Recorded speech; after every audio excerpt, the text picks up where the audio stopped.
Hello and welcome to another edition of the PHNX D-Backs podcast right here on PHNX. My name is Derek Montia, occasionally known as your mayor of PHNX, and that drum solo goes crazy. This man next to me, of course, is still working hard and for some reason wants some days off, I guess. That's not happening, but I am thrilled to be back in this small studio with him. It's the one and only Thunderstick and my vice mayor, Jesse Friedman. You were out there at the MLB GM meetings today. I was. And of course, that's very exciting. I know we have some more from Mike Hazen on that. Shout out to all of you guys for being here, of course. Ryan H. just yelled wagon. We are still a wagon, and that wagon never stops rolling, even during the off season. Of course, get yourself the official shirt of a wagon, by the way, over at our PHNXlocker.com. If you are a diehard member, you'll get that shirt for free, or not for free, for 20% off. If you're a new diehard member, you'll get it for free. So make sure to check that out. But we do not stop around here. We never stop. And of course, baseball doesn't stop here in Arizona. Mike Hazen was at the GM meetings today. What did Mike have to say? And was he in good spirits, first of all, after this postseason run that it's the reason why I asked that is because I know they're proud of it, but it's still probably a little sensitive, painful about the, how close they came, Yeah, I think Mike has progressively gotten more and more, like, there's just more perspective that comes with time, right? Yeah. You have a chance to kind of reflect on everything that you were able to accomplish. And yeah, Mike Hazen, at one point he was asked about, his relationship with Torey Lovullo, which is something we'll get into later in the show. Of course, Torey Lovullo, that extension has now been made official. And he talked about how him and Torey had numerous moments throughout the month of October where they were just looking at each other like, it's October 24th and we're playing a baseball game. It's October 27th and we're like, it's November 1st and we're playing a baseball game. So yeah, you can absolutely tell, it's just talking with Mike, that he's had more of a chance to reflect and appreciate what the Diamondbacks were able to accomplish. That said, there is a flip side to going as deep as the Diamondbacks went in the postseason, which is that all of this offseason stuff is happening very quickly. Now, immediately. We have a clip from Mike talking about how he was basically asked, do you feel behind? And his answer was yes. But I'm also wired to really want to plan very, very far ahead and kind of see things coming down the road. And I've tried to step off of the being so hyper focused on being planned out ahead and just trying to enjoy what this was this October, because it meant a lot personally and professionally, and trying to enjoy it a little bit more rather than log down those days with meetings. And there's so many smart people in our front office that are working on these things, and that we would catch up very quickly. And we've worked pretty hard since that stopped to refocus and reprioritize what we're doing moving forward.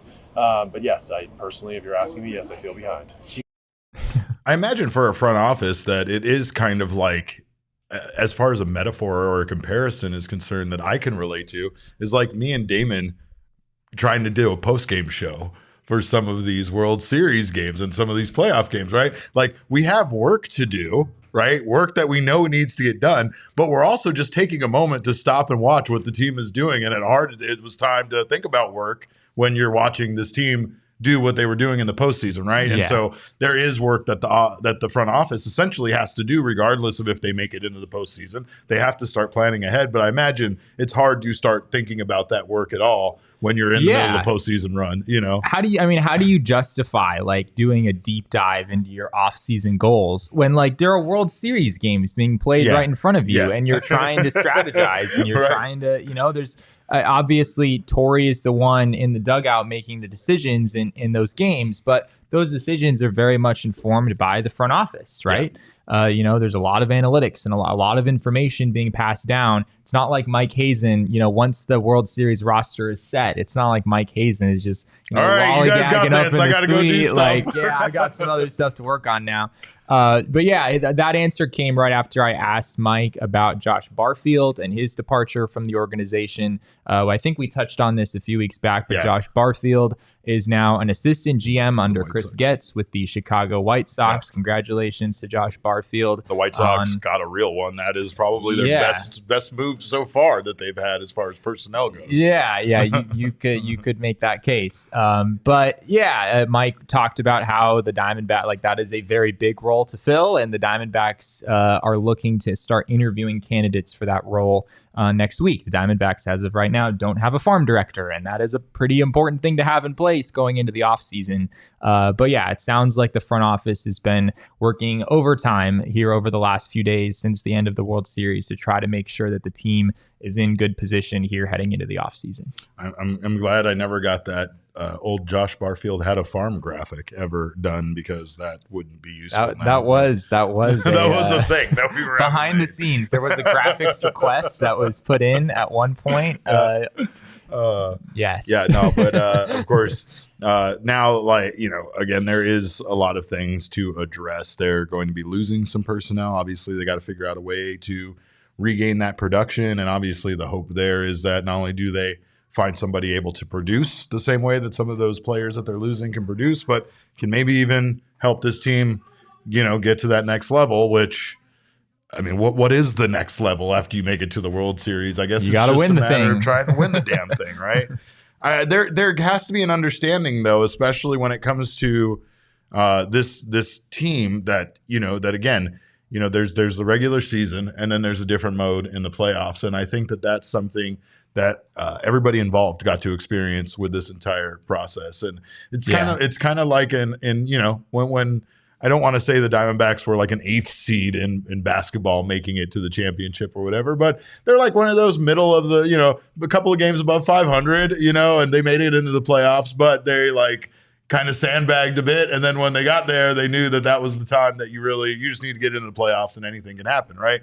The Diamondbacks understand that now. So it's not like the goal necessarily needs to be, a 100-win season now based on what they did, but just maybe, a little bit, more getting down the line a little bit more, maybe just getting to the playoffs the next year and seeing what happens again. Yeah. And one other note is, as far as staff is concerned, as you mentioned, the Diamondbacks will be losing some players, presumably, to free agency. We touched on some of those guys the other day. Possibility of, Evan Longoria, Tommy Pham, Lourdes Gurriel returning to this team. Something interesting that did happen today is I believe it was a reporter covering the Houston Astros came and joined the scrum for a couple minutes and asked if the Diamondbacks have had any inquiries about Jeff Bannister and his availability to manage. Obviously, there are still a number of managerial openings around the league. This reporter was wondering if the Diamondbacks have been contacted about, oh my God, specifically from the Houston Astros, if the Astros wanted Jeff Bannister to be their new manager. And Mike Hazen, of course, did not actually give a firm answer to that question. He wasn't willing to address specifically whether the Houston Astros have inquired, but he did speak very highly of Jeff Bannister, and he said that Jeff Bannister absolutely deserves to be a major league manager at some point soon. And maybe that's another job that the Diamondbacks have to find a way to fill, when it's all said and done. But as of right now, Josh Barfield is really the only major, from a staffing standpoint, the only major loss that the Diamondbacks have. And I think that's such a good point, is he's not wrong. Banny is an excellent manager, and I don't know his reasons for stepping away from managing the way he did, right? Because he was working for a school in Colorado, right? Before the Diamondbacks had him join Torey Lovullo's staff. So it almost seemed like maybe he doesn't want that level of stress, perhaps, or something of that, nature, right? Like I can't speak to it. I'm just speculating, but sure. Of course, this man was the AL Manager of the Year at one point in his career when he was managing the Texas Rangers. So, this is a guy that a lot of people respect and obviously has a lot still to give. I mean, we've made the jokes all season long about how deep the Diamondbacks are at manager position because of Jeff Bannister. You literally have a very capable manager able to step in at any moment with Torey, and the few times Torey's gotten tossed from a game or just to be there as a confidant to Torey and give Torey that feedback. But this particular coaching staff, I think, will not get the credit that they deserve for being the reason why this team made it as far as they did this year. But I really think that Bannister, Brent Strom, which Thunderbolt 47 says, please tell me Strom will be back. Yeah, I think Strom all indications are that Brent Strom will be back. Yeah. He said I won't let him leave. Yeah, Damon. Even if Brent Strom tried to leave, I don't know what I would do, but I would figure it out. Damon would find a way to make that happen. So for anyone concerned about Brent Strom leaving, don't worry, Damon is Watch on your it. ass, Houston Astros. Damon's coming for you. What else you got for Mike today, though? Yeah, so a few other things. Mike was asked about the Corbin Carroll extension in retrospect and how, is it too early at this point to say that there are some tangible benefits of the Diamondbacks in making that big of an investment in Corbin Carroll? Or are we at a stage already where you can really feel the benefits of the Diamondbacks making that move? And here's what Mike Hazen had to say about that. Knowing that, to the question that we were talking about, what does the World Series mean? The World Series means a lot. Having somebody like Corbin Carroll, who is one of your best players, knowing that he's going to be here for a long time, like those two things to me go hand in hand. It's not just saying that for one 30-day period or for one season we went to the World Series. We went to the World Series and that was awesome. And we did it with a guy who's now going to be here for a long time, that's going to be anchoring a team that has the chance in the future to do it again. Being able to speak about it in those terms, I think makes it more powerful. I think that's at this point, if we didn't have a deal done, we'd be talking about we have 5 years left, right? Now we don't. We have 8, and I think that's a major thing in my mind, at least, to be able to think about what we have moving forward, how we're going to attack acquiring players externally. I think that is it's such a great point, and like Elise, known baseball GM, says he's like, I saved at least $50 million with this decision. Yeah, he didn't say that, but that's basically that's basically what it is. You're not getting Corbin Carroll for $811 million at this point. You're just not after the season he just had. And here's the thing is that obviously Corbin Carroll is the right kind of guy to give that contract to, because motivation isn't going to be a problem for somebody like him. Yeah, which honestly could be for a young player that you give that much money to and secure their future for that much, right? Like it's a common problem in baseball where you kind of see guys that get those big contracts, like why aren't they performing like they did in those 2 seasons where they had those monster seasons? Well, the mindset's different for them. And I think that with Corbin Carroll, he's just different, right? Like he's just a different level of competitive where he wants to be the best out there that he can be at all times. When you're making an investment like that in a guy who's played 32 games, I think it was, right? You're investing in the person just as much as you're investing in the player, right? You're investing, just as you're saying that, that the pressure that comes with that contract isn't going to have, this enormous negative effect, or it's not going to cause the player to be complacent, and it's also not going to cause the player to put too much pressure on themselves and not be able to perform. And I think the Diamondbacks had a lot of confidence that Corbin Carroll was going to be able to handle everything that came along with that, and he certainly has in this first year. So I think we can all agree the Diamondbacks made a pretty good decision in at least right now. I mean, that contract looks extremely team friendly, even though it was still a huge investment in a player that had only played about 32 games at the time. He obviously had an incredible rookie season all the way around. Nicholas said this is why it might be a big deal to wrap up Gabby this offseason, which would be nice, but Gabby might have technically he might have had that season that Corbin, that he might have had that breakout season that you want to extend him before he has. He really was excellent for this team, this season. Yeah, I guess the equivalent extension would have been like the Diamondbacks trading for Gabby Moreno and then extending him right away, right? Because he had just played not that many games with the Toronto Blue Jays last year, just as Corbin hadn't played that many games with the Diamondbacks. But I did ask today a question also to Mike Hazen about Gabby Moreno and the possibility of signing him to a similar extension as what the Diamondbacks gave Corbin Carroll prior to the start of the season. As expected, Mike wasn't really willing to address this head on with Gabby Moreno in particular, but he did have some interesting comments along those lines, and here's what he had to say. I've never answered that question. I'm not going to start doing it now. What we discuss internally will stay that way. I don't think talking about who we're going to want to extend or why or when or how just kind of bogs down the process for us. I think we would like to keep a group of players here for a long time. We see the value in the fans being able to associate the Diamondbacks with specific players that, and I've referenced this before when I traded Goldie, that was the negative flip side to that equation, that people seem to really get excited about Corbin Carroll, and having Corbin Carroll here for a long time is an important piece to that for us to be able to build around moving forward.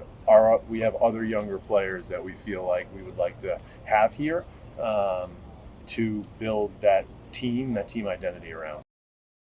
Pretty similar answer, right, to what he was saying earlier about Corbin Carroll. He didn't really talk about Gabby much in particular, but you can tell that Mike really values continuity on this Diamondbacks team and the idea of fans being able to fall in love with a select core of players and know that those players are going to be around for a long time. Yeah. And we've heard Mike go time and time again back to the Paul Goldschmidt trade and how he seems to have some regret over trading away. He still has nightmares about that trade. It kind of looks that way. I think he has nightmares about Carson Kelly and Andrew Young and Lou It wasn't the kind of return that would justify trading away a franchise player. And I think Mike is very cognizant of that now and is very aware of what comes with trading away a player or not being able to keep a player that fans really like. Yeah. And there's no question. I mean, I think you and I have a pretty good sense of kind of the fan base and, you know, how people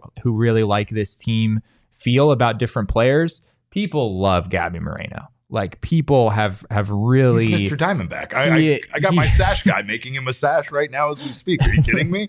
Next time I see him, I'm going to put it on him myself, maybe with a little crown. I don't know, but just what Gabby does defensively. I mean, winning a Gold Glove in his first full Major League season is an incredible accomplishment, and the man was hitting third in the World Series. Yeah. Like, I don't know how you could have drawn up Gabby Moreno's first full Major League season a whole lot better than this. I also want to say something, and this is a football-related comment, but it comes back to this. Josh Dobbs was a quarterback for the Arizona Cardinals, was traded to the Minnesota Vikings and had a magical first game where he led the team back to a comeback victory at the end. The next day, are you making a Josh Dobbs, Gabby Moreno comparison? Wait, I feel like I'm gonna get there. Stages, it's like here and here right now, but these are two that are going to connect. The next day, Jesse, Josh Dobbs jerseys were available in the team shop for people to purchase. Right? People have fallen in love with new members of this team. And yet when you go to the Diamondbacks team shop, there is still Madison Bumgarner jerseys, but no Gabriel Moreno jerseys. Randy Johnson Serpientes jerseys. Randy Johnson Serpientes, but no Disgusting. Alec Thomas Team Mexico jersey? Do we not like money? Like, okay. Wait, that's not true, is it? You're telling me that there are Madison Bumgarner jerseys right now in the Diamondbacks team shop. In a Serpientes jersey and a Randy Johnson one in a Serpientes jersey, but you will not find a Gabriel Moreno jersey in the team Carroll shop. Jersey. Well, and I mean, I talked to the manager there and he said that the Corbin Carroll jerseys have just been selling out. Yeah, but makes sense. The fact that they can't keep them in stock would mean that you should maybe order them like in a Costco size bulk deal, you and maybe sell more. Not. Maybe I'm just saying, because people, especially during the World Series and the NLCS, Jesse can attest to this. People were standing in line with money in hand. I saw a guy walking the team shop lines were insane. I saw a guy walking in that basically said, as he was walking in the door, "I'm going to buy everything." That's what I heard from him,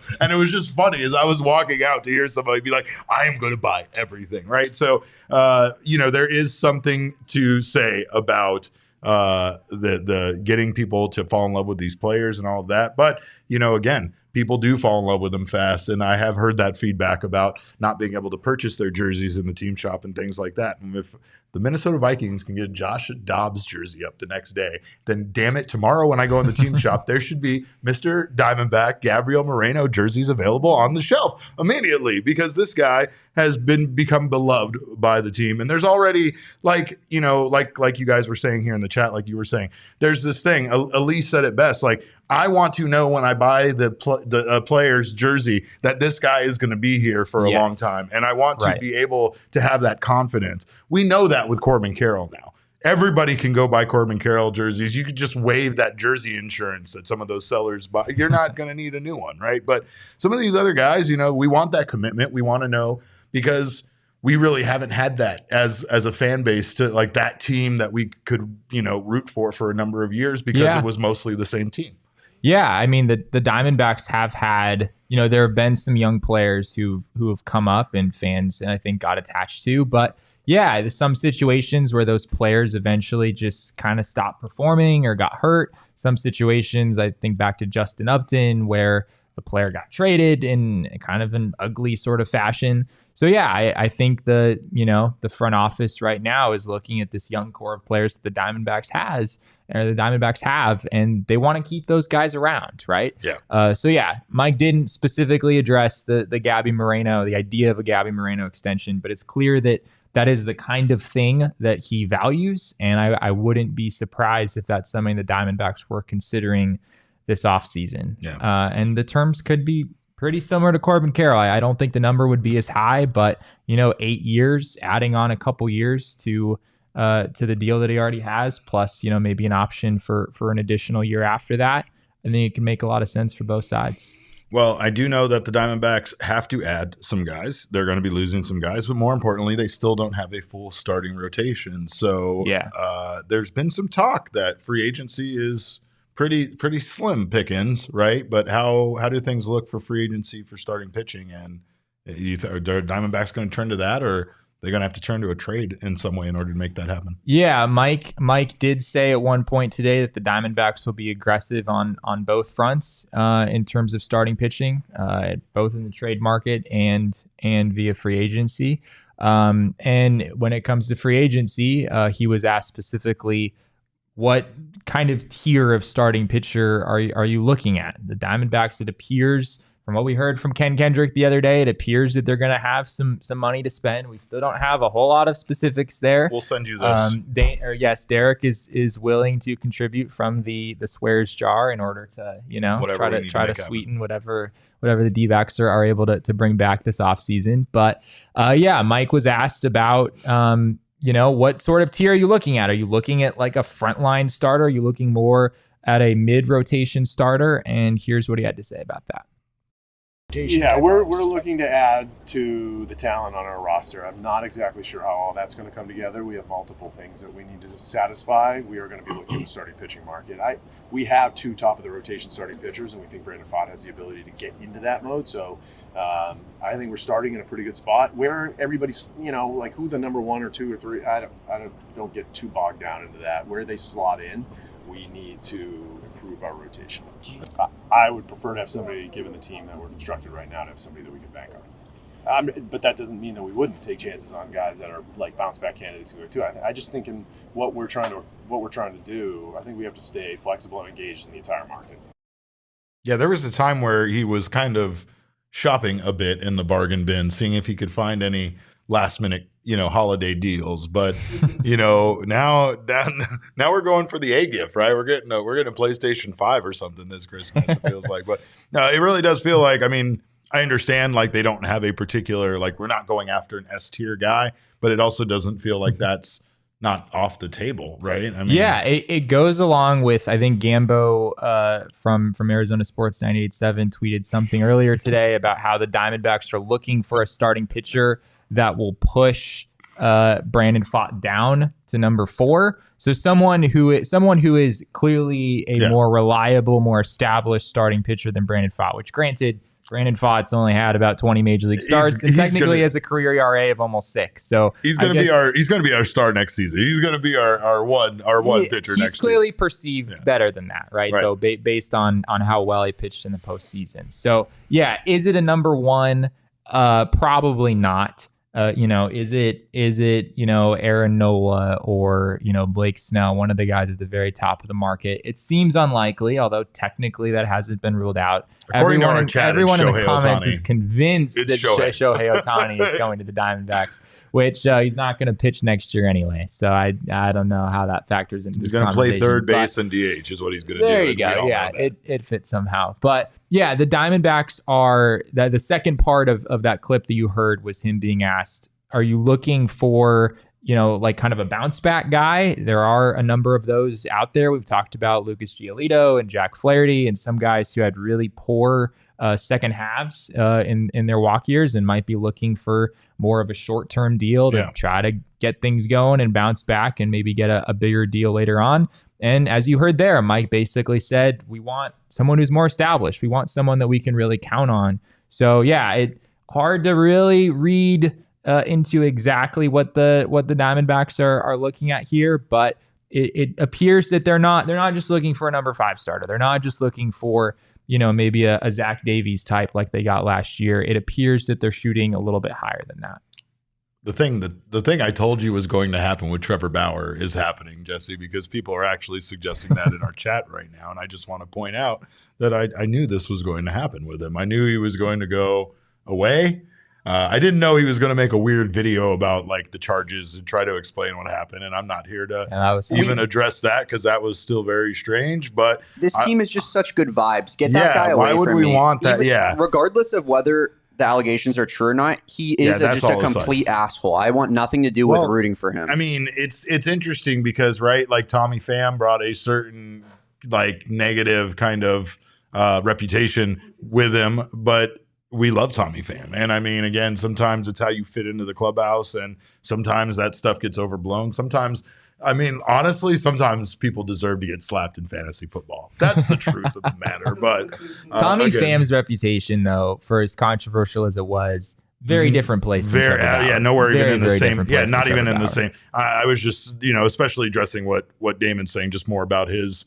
Forget the allegation side of it, just the way he is perceived as far as a teammate and in the clubhouse. But yeah, I think that is something very, very important to take into consideration with how they move forward and who they acquire, because this team is a connected team. And a big part of that, obviously, is Torey Lovullo, manager of this team, the man that deserved to be at least a finalist for National League Manager of the Year, in my opinion. But his contract extension is now official. And we have some more from Torey, who, once again, just to let everybody know, is out of the tent.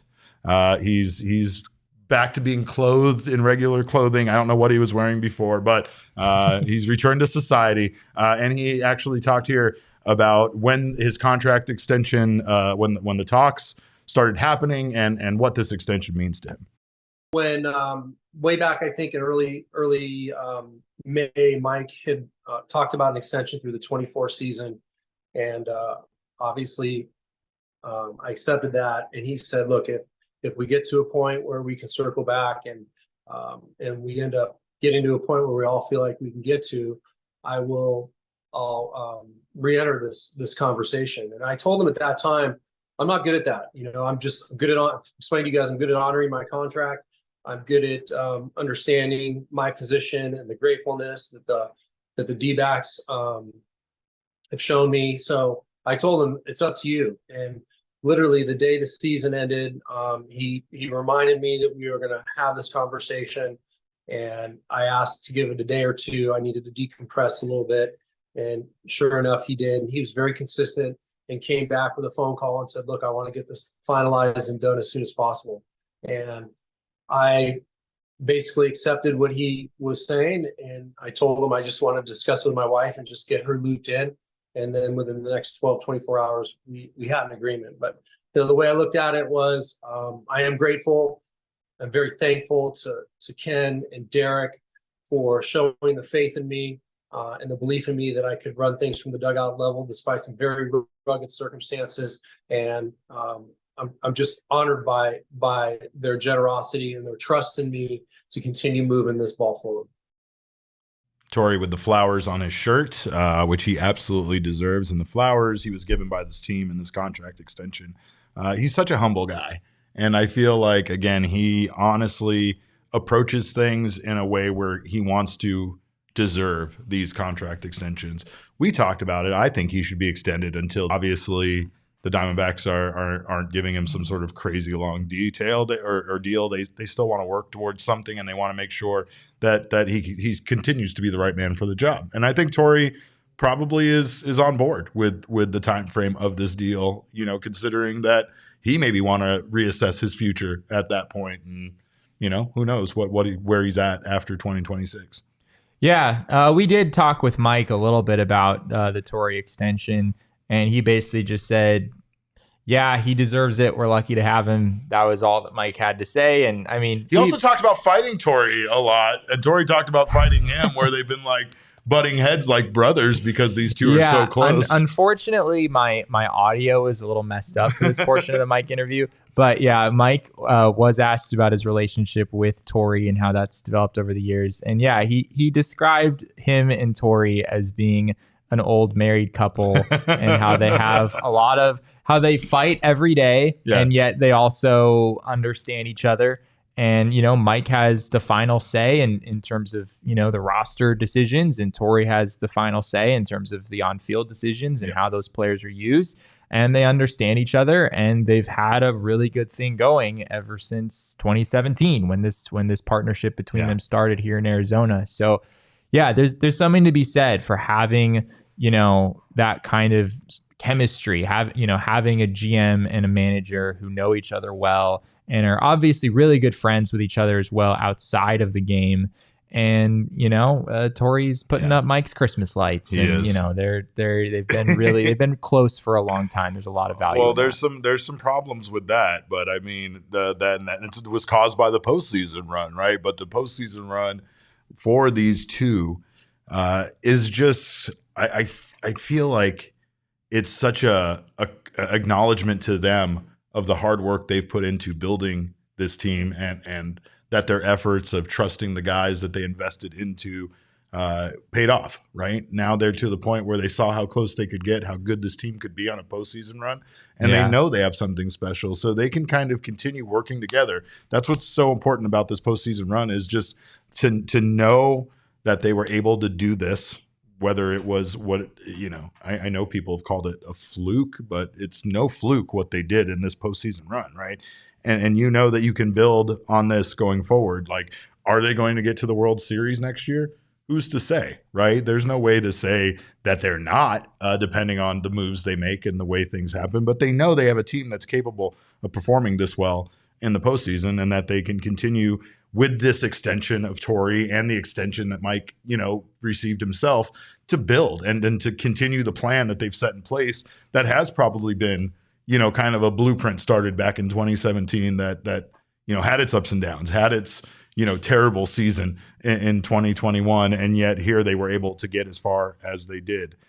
It's just, of course, it's a reflection of the two of them, especially considering the youth of this team and what they were able to do. But Torey did make one interesting comment. Something there was a negative there was a negative side to the postseason run, and that is that playing so late into October, playing in the World Series, having a World Series game occur on November 1st, cut into Torey's Christmas decorating time, which is very important to Torey. And here he is talking about how this postseason run cut into his Christmas decorating time. Yeah, I'm driving through the neighborhood and I'm kind of freaking out. Everybody has some of their stuff up. So, you know, what's funny? Everybody put everything on hold. I heard Mike, Amiel, and Fitzy talking in my office, like, you know, we got to make sure we're catching up. We got to catch up because things are going to turn pretty quick as soon as the World Series is over. And like the day after the season, I got COVID. Like, COVID was just like waiting for me until the season was over. So everything got put on hold, and I got to get going here. I'm panicking driving through the neighborhood right now. 2 neighbors have up lights, and I'm like, I'll get after it. But we have a wedding here this weekend, and after that, I'll get going. I love that, man. By the way, Damon and I were willing to get in a fight with Bo Brock today over that man. Like, physically, we were going to fight. Like, Bo we Brock were about to over throw his terrible down. takes. What did Bo Brock say? He said he didn't deserve to be nominated for Manager of the Year, and we weren't having any of it because, to be honest, I think it's time to have that discussion about Torey being the greatest manager in Diamondbacks history? Well, I think Torey might be the best manager in Diamondbacks history, but the main thing working against him right now is the fact that he thinks it's okay to decorate for Christmas in late October and early November, which is objectively not true. No, you don't understand the commitment level that a man like that has to decorating his house. Jesse, you don't just start in November. There's not enough time. You got to get but that just means you need a more efficient decorating thousands process. And thousands of lights. There's LED boards that have to be set up. He probably hand paints characters, like out of wood. That takes a lot of time. It's one man. I mean, he has a family behind him supporting him. But can the kids get like Donald Duck's face right on the plywood? I doubt it. Torey is he's very, very high up there when his quality on his Christmas decorating, but.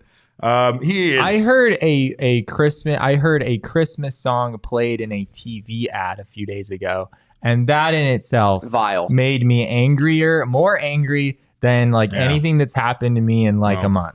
Yeah, that's disgusting. And people in the chat seem to be backing me up on this. It's a problem, Derek. We need to tell Torey that it's unacceptable. No. It is unacceptable to be decorating for Christmas prior to at least Thanksgiving, maybe Black Friday, probably the Friday. weekend after Thanksgiving is really when all those decorations should be going up. You guys obviously don't live in a neighborhood where they have a decorating contest. I will say the house that I grew up in, my parents' current house, it exists on Google Maps as a destination for Christmas lights. There are tour buses that go down the street that I grew up on. And you know when they put up their Christmas lights, Derek? Yeah. Right around Thanksgiving. Yeah, I don't know what to tell you. Can't do it this early. Not allowed. Yeah, look, I'm just telling you that Torey has a lot of things going on in his life besides baseball, and that it's pretty inconsiderate for his team to go on this late postseason run and get in the way of his decorating time. That's all I'm saying. But thoughts, though, honestly, on Torey being the best manager, the greatest manager in Diamondbacks history. And I guess my main thought obviously is longevity and his win-loss record, all of that kind of stuff, right? But a lot of it, I think, has to do, it's obviously influenced by this particular run that they had. You could say a lot about a lot of postseason teams this Diamondbacks franchise has had, but I really feel like the way he was able to get this particular team to the World Series and have this postseason run was pretty special and not something with the payroll that they currently have that a lot of managers are able to do.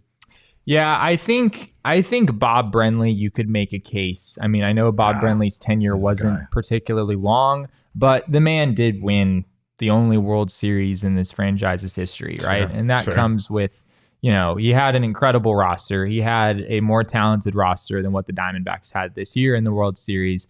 But yeah, if someone were to make the case that it has to be Bob Brenly at number one, just because of that, I probably wouldn't argue with it. A World Series is a World Series. Yeah. A ring is a ring. Yeah. I get it. Outside of Bob Brenly, though, I think it's pretty clear. I think Torey Lovullo is probably the best manager in Diamondbacks history. He's the longest tenured. He is the winningest manager in franchise history. He's had that title for a while. And this is a team that has cycled through guys pretty consistently. It's for a while there, it kind of seemed like every couple years the Diamondbacks were going from one manager to another. I know Kirk Gibson was here for about 4 years, then Chip Hale just a couple of years. Guys haven't necessarily lasted very long in that role here in Arizona, and Torey Lovullo has, and very well deserved that he's made it this far. I think I would agree with you 100% on that. I think Bob Brenly definitely has a special place that it's hard to replay. It's hard to succumb that. It's hard to get over the manager that basically brought this city its only major championship when it comes to those four major sports. But Torey's just different, and I think it's hard if you've met Torey, if you've talked to Torey, to not think very highly of him. And there's a lot of quality character guys within the organization right now, including Mike Hazen, including Torey Lovullo. And I think those guys are able to identify guys that have high quality of character like Corbin Carroll. And that's why, investing in him made that sense. And now look at where they're at. So Just a great overall job by these guys, but it's going to be interesting to see how they can basically roll this success into continued success in 2024 and beyond. They have the core to build around, and there's no reason why they shouldn't be able to do it, especially with the economic windfall that they got from this particular postseason run. So now's the time to invest that money back into the team.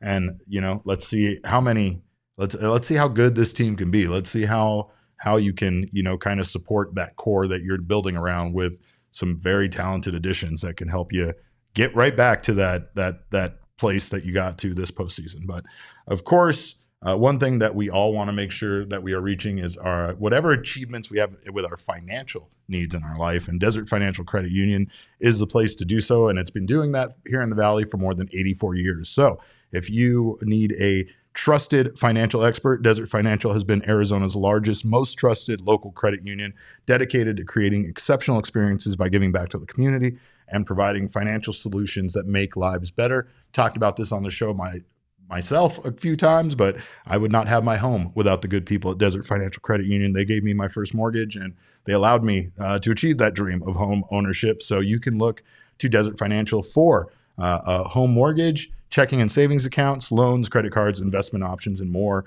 Joining a credit union that is committed to giving back to the community and sharing success with its members always feels better sometimes than going with those big banks. So make sure, check out Desert Financial. When you open a free checking account online, you can get $200 in bonuses. Get started by visiting desertfinancial.com/200 right now. Well, the holidays are right around the corner, as we've been arguing about here. Our guy, I think somebody gave us a super chat there about when the Christmas. Our guy Caleb Lindsay says the tree doesn't go up until after Thanksgiving. Them's the rules. Yes, thank you. You guys have put me in a weird spot here. Like, I'm just defending Torey's dedication to Christmas decorations. Derek, you can defend Torey, and I understand the amount of many work. Fronts you want. I have watched the Great Christmas Showdown, or whatever the hell that show is on ABC. They have with all the lights going up and everything. Like, there's a lot of work put into those things. These people have to start putting up LED boards in like August. It's crazy, but of course. You just got to respect the hustle that the man is putting in to his holidays. And with the holidays right around the corner for all of us, things are getting hectic, including when to put up those Christmas lights. But thankfully, our buds at OG's Brands are back at it with exclusive deals for PHNX listeners, and they made it super easy for you to score these savings around this time of the year.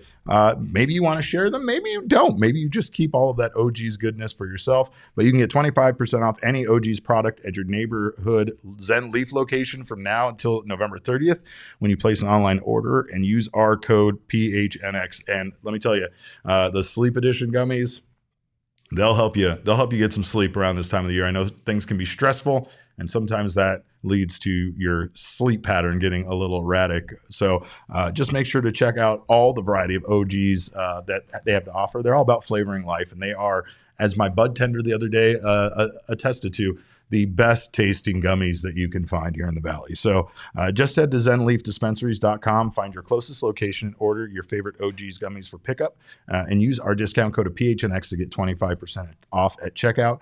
The deal is exclusive to our PHNX listeners and is only available for online pickup orders only. So make sure to get them online on their website and to get that pickup option.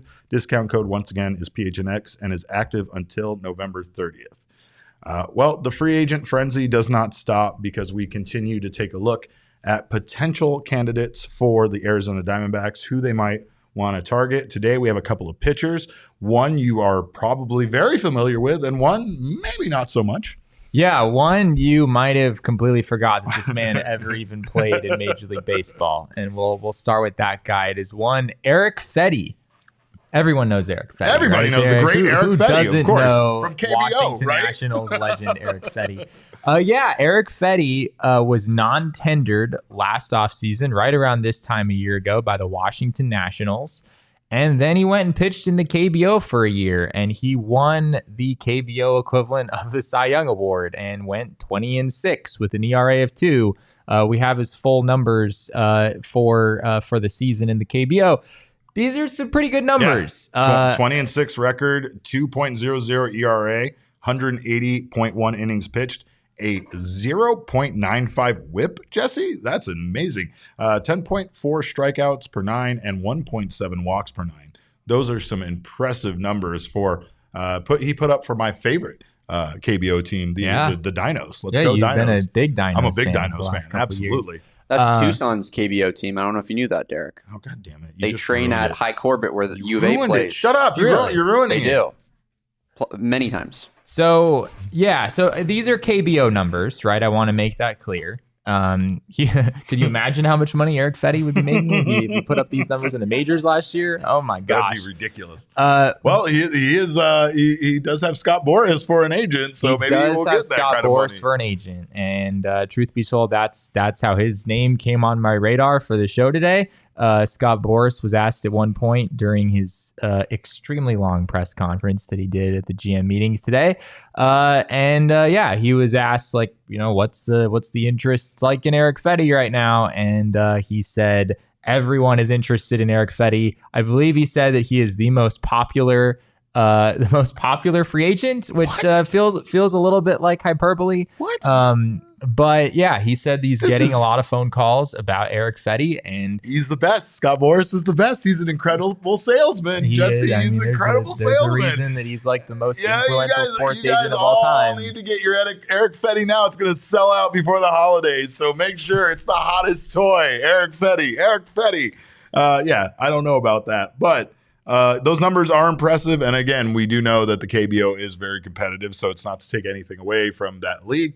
And we also know that he has been kind of called as, once again, known baseball GM Elise coined it, the next Merrill Kelly, because people have said, obviously, his time over there, he got better, and now he's coming back to the United States and could have that kind of season or that kind of career that we've seen Merrill have since he returned. Yeah, and I mean, so these are KBO numbers, but like if you look at Merrill Kelly's KBO numbers, he never had a season like that. No. Merrill Kelly's lowest ERA in his 4 seasons pitching in the KBO was 3.60. He basically had an ERA between 3.60 and 4.13 every year that he pitched in the KBO. Eric Fetty going out there and putting up a 2 ERA with a lot of strikeouts. I think it's 10.4 Ks per 9. Only 1.7 walks per 9. They're really impressive numbers across the board. And it would be one thing if Eric Fetty, had the season that he had last year with the Nationals, where he was not good at all, and then went over to the KBO and had a good season, but didn't really make any like tangible changes. It'd be like, all right, well, clearly the KBO, the level of competition there is not the same as the level of the competition in the majors. So maybe we don't read much into this. But there's an article on the Washington Post that kind of does a deep dive into Fetty and some of the changes that he made. And there are some pretty significant things here. He didn't really throw a changeup at all in his last season with the Nationals. Now he's throwing that pitch. It's revamped. He's throwing that pitch about a quarter of the time.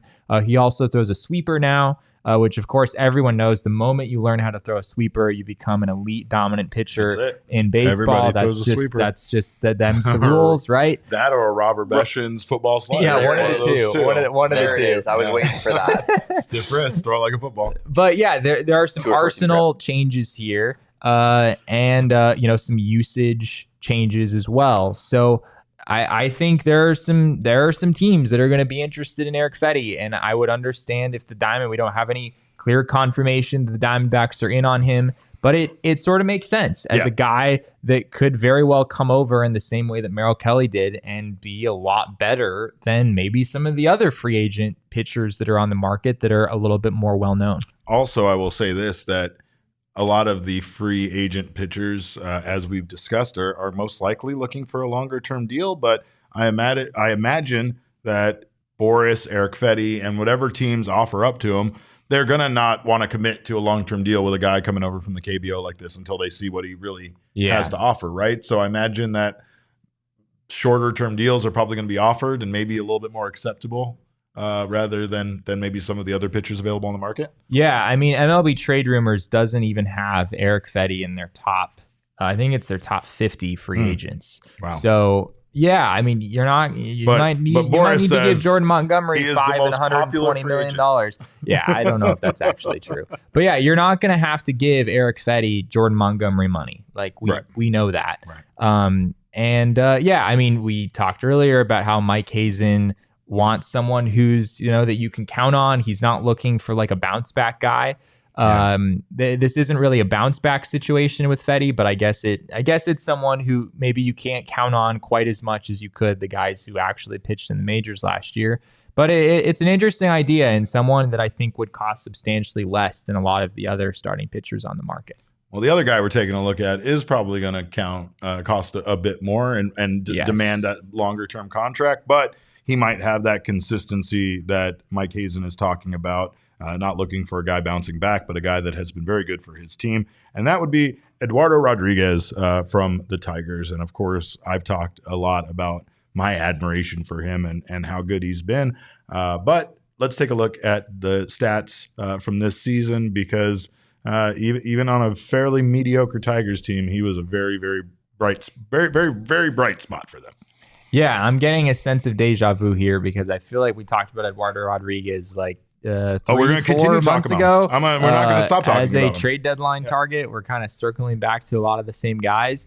But yeah, Eduardo Rodriguez had a really good season for the Tigers. 13-9, a 3.30 ERA, a 1.15 WHIP.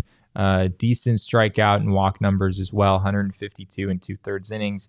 He's a guy that you feel like you can count on. He's not a number one, he's not a number two, but he would sort of fit the mold of what Mike was describing. Someone who would shift Brandon Pfaadt down to number 4 in the rotation, right, and fit in nicely as a mid-rotation starter. Not necessarily be the ace that they're that some of these guys are potentially going to be on the new staffs that they join, but somebody that fits in right now with the guys they got, complements them well. And honestly, I think the most impressive thing here is that he just seems kind of different from what the Diamondbacks have as far as his traits. You know what I mean? Like there's something at times that, like Merrill Kelly and Zach Gallen, they bring a certain level of consistency, but none of these guys aren't Erod, Yeah, and Erod is interesting in that he had a 3.30 ERA. If you do the Savant page thing, you're not going to be like that impressed. Yeah.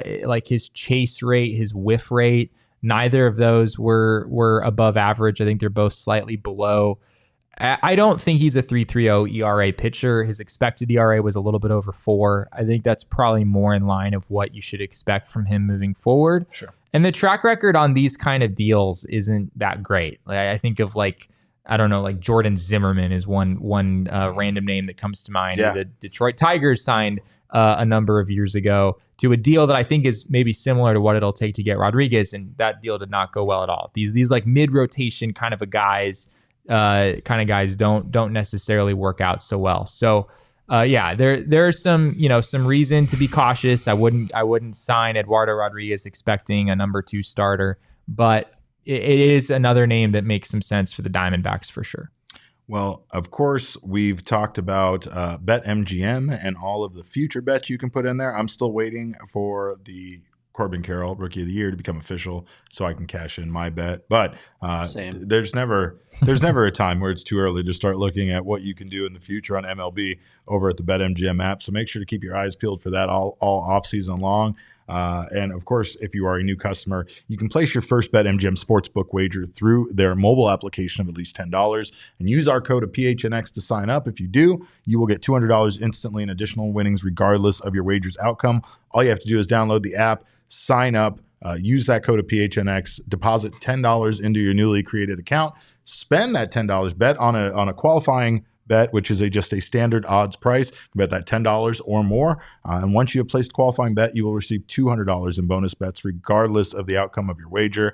And of course, like I said, use it better than I did. I put parlays that I knew probably weren't going to happen. Some long stretch stuff. Some of them hit. So you never know. Those ones that hit probably made the ones that didn't worthwhile. So of course, make sure to just check out all the things that you can do with the BetMGM Sportsbook app. But once you do, make sure if you do sign up to use that bonus code of PHNX, place your first bet, BetMGM Sportsbook wager through their mobile application of at least $10. You will receive $200 in additional winnings instantly, regardless of your wager's outcome. Check out the show notes for full details. And now listen to Shane talk about the disclaimer. Gambling problem? Call 1-800-GAMBLER. Colorado, D.C., Illinois, Indiana, Kansas, Louisiana, Maryland, Mississippi, New Jersey, Nevada, Ohio, Pennsylvania, Tennessee, Virginia, West Virginia, Wyoming. Call 877-8-HOPE-NY or text HOPE-NY 467-369 New York. Call 1-800-327-5050 Massachusetts. 21 plus to wager. Please gamble responsibly. Call 1-800-NEXT-STEP Arizona. 1-800-BETS-OFF Iowa. 1-800-270-7117 for confidential help Michigan. 1-800-981-0023 Puerto Rico in partnership with Kansas Crossing Casino and Hotel. Visit BetMGM.com for terms and conditions. U.S. promotional offers not available in D.C., New York, or Ontario. Well, another great app that you can download if you're downloading that BetMGM app is also the Inner Circle app from our friends at Circle K. It is a free membership program you can download today. You will save 25 cents per gallon on your first 5 fill-ups right out of the gate. You will also save 3 cents per gallon every day. And Jesse and I were just talking about how it was literally the cheapest gas you could find in town. I got the best deal on gas. It was crazy. Of anyone in the Phoenix metro area the other day. Yeah, and it was because I was a member of the Inner Circle. Exactly. You find those cheap Circle Ks, and then you hit it with the 25 cents off. If you're an Easy Pay member, you get another 10 cents off. Deals on top of deals on top of deals. And it all stacks, and it's wonderful, like Sean DePaz says, to see that 25 cents come off. But of course, it's not just gas that you get free stuff on. You get buy 5, get the 6th one free on a selection of Circle K products. And they'll also send you free offers in the app all the time. So join the Inner Circle for free by downloading the Circle K app today. Terms and conditions apply at participating locations. Visit CircleK.com for details. We talked about Scott Boras' insane comments, and you guys said it, but Carlos said it best here in our chat. This is probably actually what's going to happen here. Carlos said, watch Ohtani sign a 10-year contract with the Angels like Trout and just have wasted everyone's time. That honestly would be hilarious. Our definition of hilarious are two different things, Carlos. Much like Damon, my sense of humor is not like yours when it comes to this, but you're probably 100% accurate when it comes to that. And we all know. I don't know if I would say probably. Probably 100% accurate. It wouldn't shock me if it would not shock me at all, right? But of course, we do know that Ohtani really is the free agent that everybody is talking about the most. And Scott Boras' comments at times can be absolutely insane, but crazy like a fox, maybe, because that man is always selling his clients and always trying to make sure he can do what's best for them. But he did make some other interesting comments, and I know one of them was about the milkman himself, Zach Gallen. Yeah, I asked the obligatory question today to Scott Boras. Have the Diamondbacks and you had any conversations about a Zach Gallen extension? And he didn't really say much, which is sort of what I anticipated. He said he hasn't had a chance to discuss an extension with Mike Hazen and the Diamondbacks at this point. I followed up and asked if the Diamondbacks have expressed interest in that.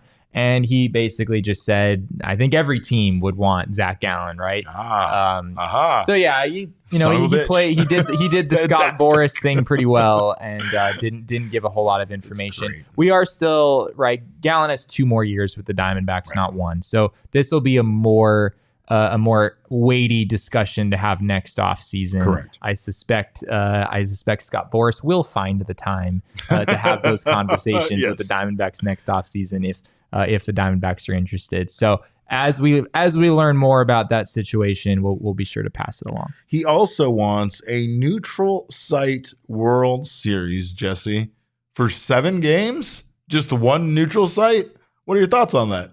I think it's an outrageous idea. I think it's awful, and that's coming from someone who believes that Scott Boras actually is kind of on point at times. No, he absolutely is with some of the changes that he wants to see. But yeah, I mean, the thinking here is going off of the Super Bowl, right? And the spectacle at the Super Bowl is the fact that it changes cities every year. Sure.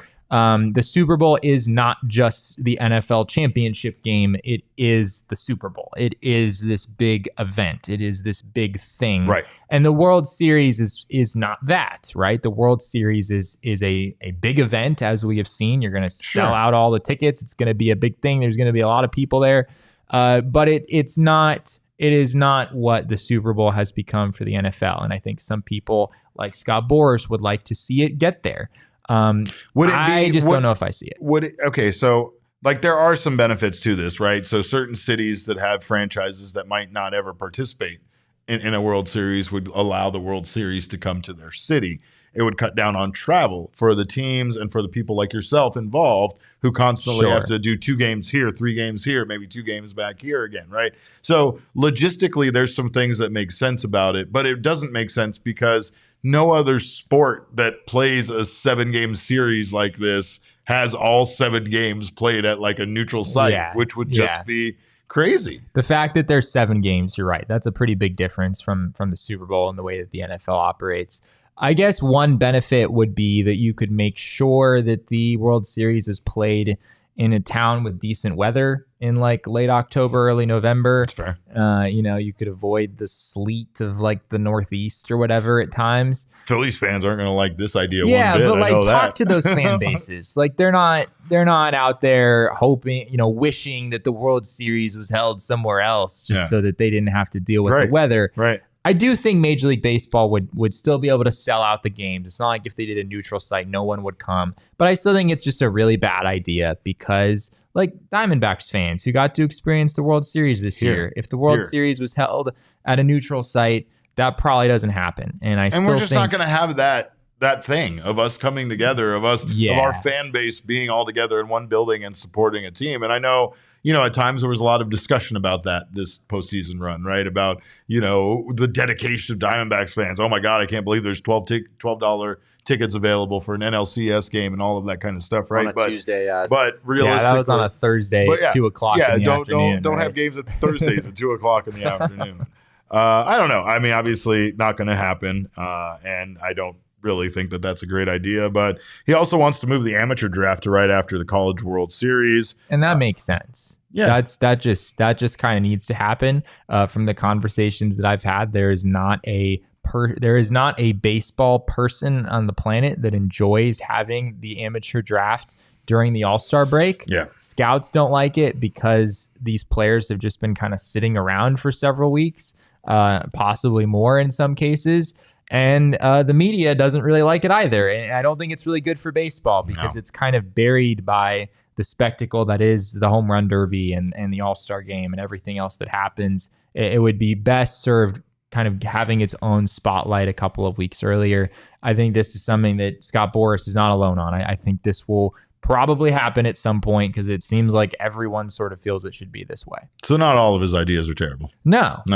Just the one of the World Series being at a neutral site, which I still think is outrageous. I don't know about Eric Fetty being the most popular free agent pitcher. That's fair. Everything else kind of tracks a bit. But MLB does have some things that they do need to get under control. He's not right. He's not wrong when it comes to that because they may have sent out the list of all of the award winners in the order of who won the award. Is that what we're seeing here? The award, I think it was Jeff Passan, right, who tweeted out the finalists. Yeah, the finalists for each award. The finalists for all of the different BBWA awards, and it certainly appeared that they were in order of who won, and then Jeff Passan deleted the screenshot, which he never does. Understanding, he never does. That man is the bravest man I've ever met in my entire life. He just doesn't delete tweets. He simply doesn't do it. That's fair. That's pretty off brand for him. And so someone tweeted this out today and was like, "This is the order, right? Like these aren't just the finalists. This is absolutely the order." Shohei, Corey Seager, Marcus Semien. Yeah, I mean this is it. Corbin Carroll, Kodai Senga. Of course, James Outman is also there. But yeah, no, it actually surprises me to see Zach Gallen second, to be honest, just a little bit there for the NL. Clear, James Outman is last. That's the correct answer. Oh, okay. Just wanted to make sure and confirm that. So, I mean, maybe, I don't know, maybe. I mean, but like, do any of these surprise you? Like, no. This has to be the correct order because every single one of these is how I would expect them to go. The only one that surprises me is NL Manager of the Year. And this isn't my Schumacher over Counsell. Is that what you expected? Yeah. I mean, honestly, either guy there over Counsell, to be honest. I still Brian don't even Snitker over Counsell, that I don't agree with. Well, I just don't understand what Craig Counsell did to get here. Like, is it consistency? Because he has been a consistently good manager for the Brewers. I do not want to take that away from him at all, right? But like, what really changed for the Brewers that they haven't already kind of been doing? The Brewers weren't expected to win the NL Central. The Braves had like the best offensive season in Major League history. And I'm pretty sure that you or I could have managed the Braves. And we still probably would have at least found our way to the playoffs. Damon and I talked earlier. We could have co-managed the Braves to a World Series together if you put us in charge of that team for sure. Yeah, no, I agree with Skip. I don't know. It's weird. I don't know, but the Brewers have been in the playoffs a lot recently. Like it's not shocking that they got here. The only shocking thing was that the Cardinals were as bad as they were. Yeah. That's the shocking thing. Yeah, that's not that true. The Brewers were like particularly good, and that the Cubs kind of. Yeah, I mean, I didn't have the Brewers. I didn't have the Brewers winning 91 games this year. Okay, I still think they had a good season, but Torey also was the manager of a team that was expected to win 73 wins. Torey still should have been a finalist, in my opinion. Overall. And Skip Schumacher, I still think has a better case than Craig Counsell. So I'm with you on that front. All right. Well, I'm glad we can agree on something. Yeah, we can also agree. It's the first thing this entire show. It's sure. I mean, and in a week since you've been back, it's the first thing. Have you already put all your Christmas decorations up? No, Jesse. I was just defending Torey. I haven't even taken my Halloween decorations down yet because I don't have the time. But I was just defending Derek, Torey. how do you get all of your LEDs up in time? Right? Like you need at least like 2 months to you must have started in June. Mine are blow-ups, and they mostly just need to be tacked down to the ground, so that shit can be done in an afternoon. Okay. I'm definitely not Torey, but of course, he still is a connected manager. We are still a connected team, and we're still a fucking dangerous team. So make sure to get that shirt over at the PHNXlocker.com. You can get that shirt for free with your Die Hard membership. So if you have not signed up for a Die Hard membership yet, sign up today. You'll get Jesse's newsletter. You get access to our Discord lounge. Get a free piece of merchandise from the PHNXlocker.com. You get exclusive content that will be bringing you to our Discord lounge, including maybe little exclusive episodes with me and this guy just for you Die Hard members. So do not miss out on all the wonderful content that we will be bringing you and all the wonderful offers from our partners as well when you are a Die Hard member. Also, shout out to our friends at FOCO for keeping our set decorated, for making everything here at the office look beautiful. They are a leading manufacturer of sports and entertainment merchandise with a product line that does include apparel. It includes novelty items, accessories, but most importantly, includes those bobbleheads, those collectibles. Get down on the limited edition Diamondbacks collectibles right now over at FOCO.com. Get them before they are sold out. Of course, we know the limited World Series ones, they're not going to be around for too much longer. So check out everything they have to offer over at FOCO.com. FOCO always has our back for Arizona sports, and they have yours too. So get the best gear around by visiting FOCO.com and using code PHNX for all non-presale items. If you use our promo code of PHNX, you will get 10% off. Well, we thank you guys again for being here tonight. We will be back tomorrow with a more normal time, I believe. 1 p.m. episode tomorrow. 1 p.m. I have to check with this guy because I don't know when he has GM meetings or little side things planned with Mike Hazen. But, of course, we will be back. In the meantime, you can follow us on Twitter. I'm at cap_caveman with a K. Jesse is at Jesse N. Friedman. Some of us in this room are Damon's dogs. Not all of us. He's still the people's producer, but I don't know if me and him are still a connected team. You can follow him at Damon Dog. It's DAWG. Derek, I feel like we're back after we were threatening to kill Bo with our bare hands. I agree. Yeah, we really did come together on that one. So woof woof. But of course, our show is at PHNX_DBacks, and all roads do lead to at PHNX_sports on Twitter, Instagram, and Facebook. We thank you guys again so much for your time. We appreciate you stopping by. And remember, kids, baseball is fun, but it's so much more fun when you don't accept Scott Boras' comments at face value. We all silly like the mayor.